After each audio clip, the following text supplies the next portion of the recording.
ಎಲ್ಲರಿಗೂ ನಮಸ್ಕಾರ. ನನ್ನ ಹೆಸರು ಅಪೂರ್ವ ಮಂಜುನಾಥ್ ಮಾದರ್. ನಾನು 9ನೇ ತರಗತಿಯಲ್ಲಿ ಓದುತ್ತಿದ್ದೇನೆ. ನನ್ನ ಶಾಲೆ ಹೆಸರು ಶ್ರೀ ಉಜ್ಜಯಿನಿ ಜಗದ್ಗುರು ಸಿದ್ದೇಶ್ವರ ಪ್ರೌಢಶಾಲೆ ವರೂರು.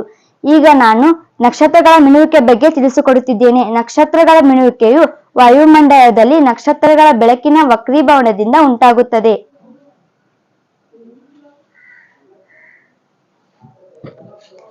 ನಕ್ಷತ್ರದ ಬೆಳಕು ವಾಯುಮಂಡಲವನ್ನು ಪ್ರವೇಶಿಸಿ ಭೂಮಿಯನ್ನು ತಲುಪುವ ಮೊದಲು ಸತತವಾಗಿ ವಕ್ರೀಭವನ ಹೊಂದುತ್ತದೆ. ವಾಯುಮಂಡಲವು ನಕ್ಷತ್ರದ ಬೆಳಕನ್ನು ಲಂಬದ ಕಡೆಗೆ ಬಾಗಿಸುವುದರಿಂದ ನಕ್ಷತ್ರಗಳ ತೋರಿಕೆ ಸ್ಥಾನವು ಅದರ ನೈಜ ಸ್ಥಾನಕ್ಕಿಂತ ಸ್ವಲ್ಪ ಬೇರೆಯಾಗಿರುತ್ತದೆ. ದಿಗಂತದಿಂದ ವೀಕ್ಷಿಸಿದಾಗ ನಕ್ಷತ್ರಗಳ ತೋರಿಕೆ ಸ್ಥಾನವು ಅದರ ನೈಜ ಸ್ಥಾನಕ್ಕಿಂತ ಸ್ವಲ್ಪ ಎತ್ತರದಲ್ಲಿ ಕಾಣಿಸುತ್ತದೆ. ನಕ್ಷತ್ರಗಳ ತೋರಿಕೆ ಸ್ಥಾನ ಸ್ಥಿರವಲ್ಲ, ಅದು ಬದಲಾಗುತ್ತಿರುತ್ತದೆ. ಏಕೆಂದರೆ ಭೂಮಿಯ ಸುತ್ತಲಿನ ವಾಯುಮಂಡಲದ ಭೌತಿಕ ಸ್ಥಿತಿಗಳು ಒಂದೇ ತೆರನಾಗಿರುವುದಿಲ್ಲ ಮತ್ತು ಸ್ಥಿರವಾಗಿರುವುದಿಲ್ಲ.